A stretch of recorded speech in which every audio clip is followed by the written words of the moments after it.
There was a time when Nokia completely dominated the mobile phone industry. Its phones were everywhere, its ringtone was instantly recognizable, and for millions of people, owning a mobile phone usually meant owning a Nokia. The company looked untouchable.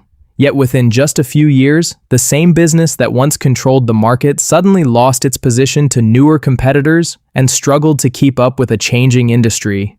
The fall happened so quickly that it became one of the most famous collapses in technology history. Nokia began in Finland in the 1800s, long before mobile phones even existed. The company originally worked in industries like paper production, rubber, and cables before eventually moving into electronics and telecommunications. By the late 20th century, Nokia started focusing heavily on mobile technology at a time when cell phones were still expensive, bulky, and uncommon.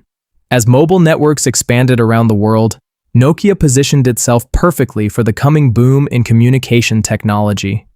During the 1990s and early 2000s, Nokia became the largest mobile phone company in the world. Its devices were known for being durable, reliable, and simple to use.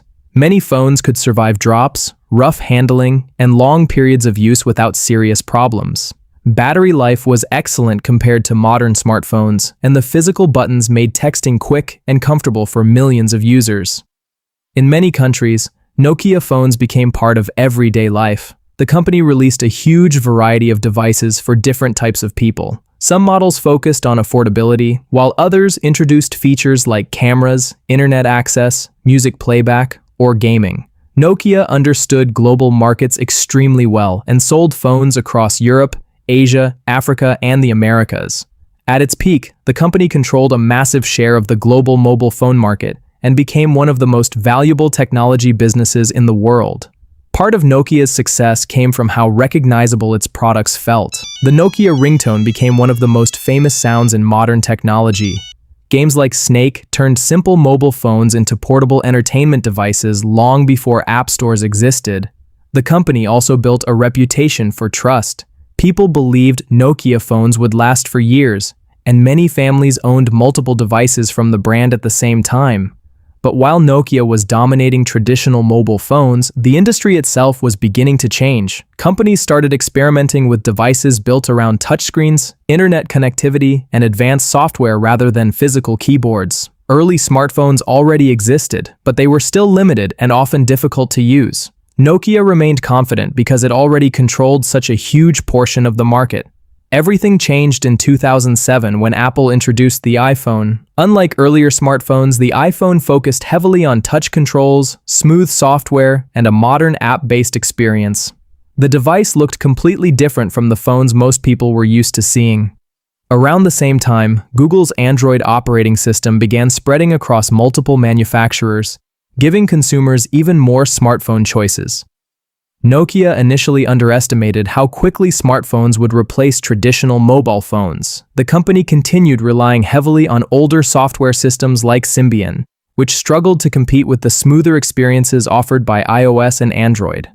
While competitors focused on building app ecosystems and modern touch interfaces, Nokia moved more slowly and often released products that felt outdated compared to rival devices.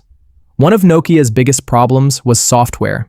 The company still had strong hardware engineering, but modern smartphones depended heavily on apps, operating systems, and developer support. Apple and Android attracted massive numbers of developers creating games, social media apps, navigation tools, and entertainment platforms. Nokia's ecosystem failed to keep up, making its devices feel increasingly limited despite their strong physical design. As smartphones became more advanced, consumer expectations changed rapidly. People no longer wanted phones mainly for calls and texting. They wanted mobile internet, social media, high-quality cameras, streaming, navigation, and large app libraries. Nokia had spent years mastering an older version of the mobile industry, but the market was evolving faster than the company could adapt. By the early 2000s, Nokia's market share was collapsing. Samsung became a dominant Android manufacturer, while Apple continued expanding the iPhone globally. Nokia attempted several strategies to recover, including partnerships and new smartphone designs, but none were enough to regain its former position. The company eventually partnered closely with Microsoft and adopted the Windows Phone operating system in an effort to compete against Android and iPhone devices. Although some Nokia Lumia phones received praise for their cameras and design, Windows phones struggled to attract enough developers and users. Many popular apps either arrived very late or never fully supported the platform. Without a competitive app ecosystem, Nokia's devices continued losing ground while Android and Apple strengthened their dominance over the smartphone industry.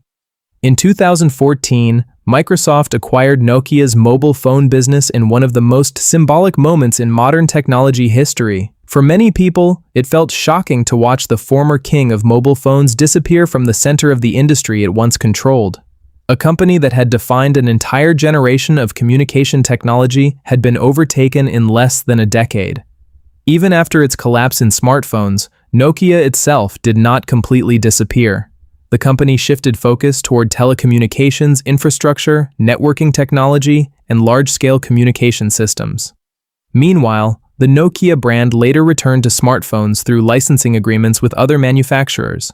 Still, the company never regained the cultural dominance it once had during the early mobile phone era. Today, Nokia's story is often remembered as a lesson about how quickly technology industries can change. A company can dominate an entire market for years and still lose its position if it fails to adapt to major shifts in consumer behavior and software innovation. For millions of people, however, Nokia remains more than just a business story. It represents a period when mobile phones first became part of everyday life, connecting people across the world through devices that felt simple, durable, and unforgettable.